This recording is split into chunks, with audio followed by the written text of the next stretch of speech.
Қайырлы күн қыздар, сіздермен бірге өте дәмді болып шығатын бір жасағаннан шығатын круассандар дайындаймыз.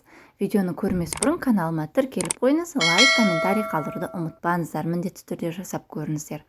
Ең алдымен біз круассанымыздың нанын, яғни қамырын ашытып аламыз. Ол үшін бізге жылы сүтіміз, жылы суымыз қажет болады. Оның үстінен сұйық майымызды құямыз. Барлығын араластыра отыра жасаңыздар.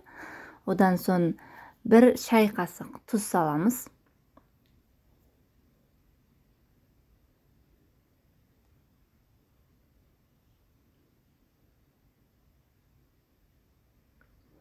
Үш ас қасық қантымызды саламыз.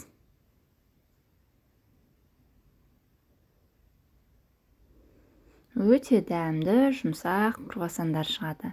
Және жұмыртқамызды саламыз. Барлық толық рецептін описание бөліміне қалдырып кетемін.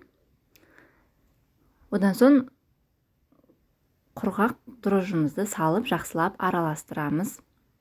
Дрожжыңызды тексеру үшін бетін жауып, 10-15 минуттай уақытқа қалдырсаңыздар, сіздердің қамырларыңыз өте жақсы көтерілетін болады.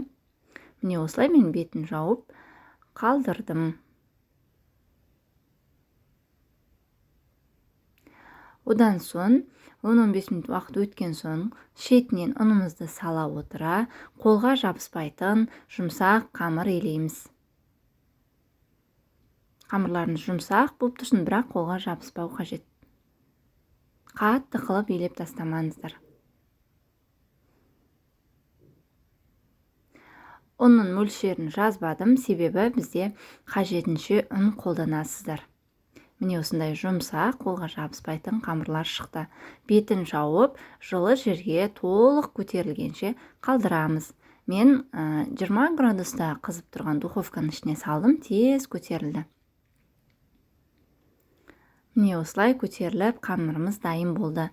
Қолымызды сұйық маймен майлай отыра, қамырымызды дастарханымыздың үстіне қойып аламыз.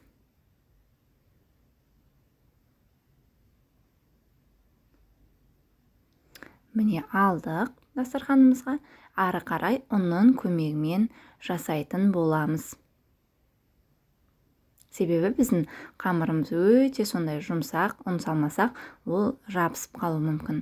Жақсылап қолымызбен илеп алып, осы қамырды мен 4-ке және әр бөлікті 3-3-тен бөлдім. Менде 12 күлше шықты. Өздеріңізге қарай, егер үлкен болса, бірді етіп 12, 13, 14 етіп бөліп алсаңыздар болады. Осылай 4-ке және әр қайсысын 3-тен бірді етіп бөліп алдым. Енді әр қайсысын ұн себе отыра, кішкентай күлшелеп аламыз. Бұл біздің жұмыс жасауымызға ыңғайлы болуы үшін. Әр күлшені алып, оқтаудың көмегімен барынша жұқалау етіп жайыңыздар.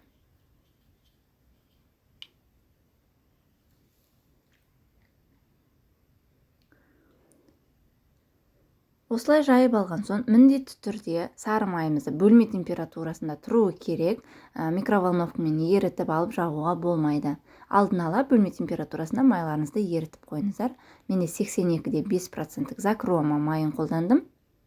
Осылай барлық жеріне сары майымызды жағып шығамыз.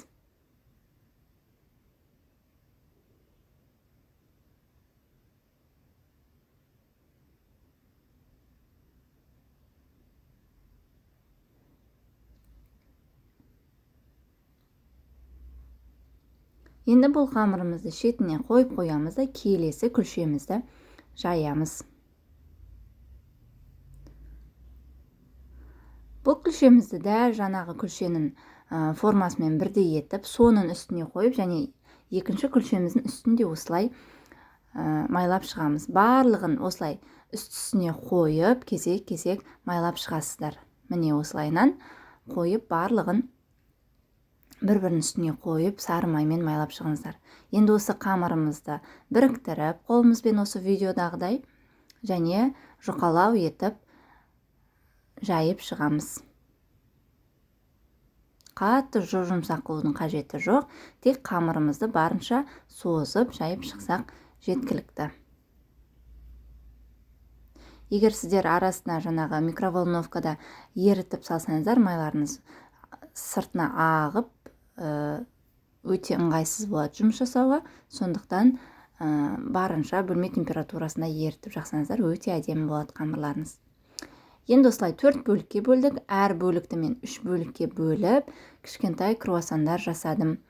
Және мен ортасына еш нәрсе салмадым. Егер сіздер қаласаңыздар, ішіне шоколад немесе сгущенкамен жасасаңыздар, тіпті керемет круассандар шығатын болады.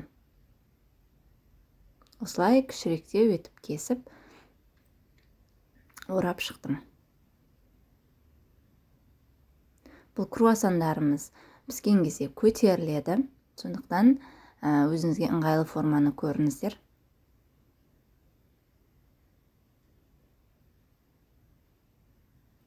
Міне осылай менде барлығы 12 штук круассан шықты.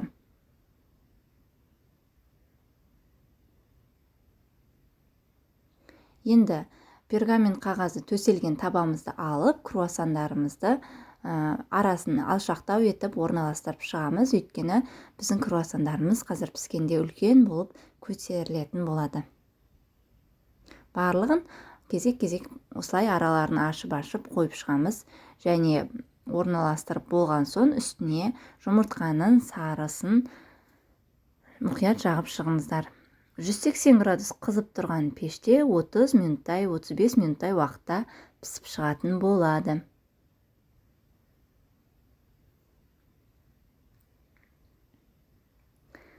Міне сары ұзынымызбен жақсылап жағып шықтық. Енді пешімізге салып, жарты сағаттай 35 минуттай уақытта пісіріп аламыз. Сонымен біздің круассанымыз дайын, өте әдемі, өте дәмді болып шығады. Міндетті түрде жасап көріңіздер. Каналыма тіркеліп кетуді ұмытпаңыздар.